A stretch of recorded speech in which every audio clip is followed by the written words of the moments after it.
you know, what I'm about to tell you just seems so, such a shock compared to the rest of the narrative that I've been listening to, waiting for my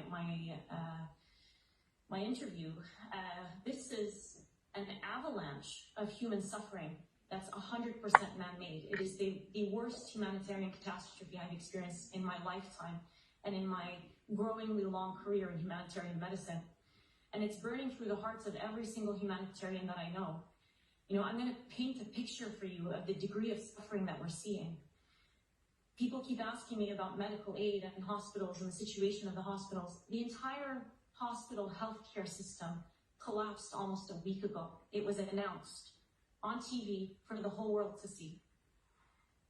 And in that week, there has been indiscriminate bombardment. And I don't even know if indiscriminate is the right term, because it's targeting healthcare facilities, ambulances, churches, mosques, schools, refugee camps, densely populated refugee camps, wiping out entire families in a second, entire multi-generational extended families in a second. There are almost 1,000 families in the Gaza Strip who have had at least 2 members of their family, at least 2 members killed in the last 3 weeks. There are almost 4,000 children who have been killed and identified, excluding almost 1,000 children whose bodies are still trapped under the rubble. Some of them may be alive for a long period before they ultimately die under the rubble.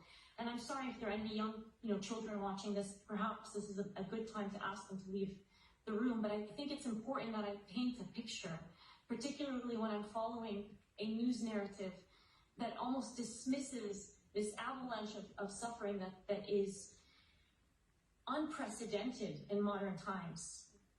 There's an acronym in the Gaza Strip right now. I'm a pediatric intensive care doctor. I see a lot of suffering in my career. There's an acronym that is unique to the Gaza Strip, and it's WCNSF.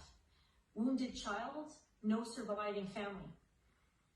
Children, and it is used not infrequently in the last 3 weeks. It was coined in the last three weeks. One physician told me a few days ago that a little girl came in wounded, and she had a piece of paper in her pocket that she handed to him. He sent me a picture of the piece of paper. It had 27 names on it, and she said, "These are the members of my family that were with me in my home. Please look for them. Please look for them under the rubble. Don't look for this one," and she points to the name of her sister. "I know she's already dead." This is a 10-year-old little girl. Wounded child, no surviving family should not exist as an acronym. And to follow President Biden as he continues to justify and to warmonger, all I can say is this has to stop. It's a collective stain on our humanity. It's a stain on our collective humanity. I'm not a politician, but the word pause to me makes no sense. You pause to nourish and hydrate a population before you kill them.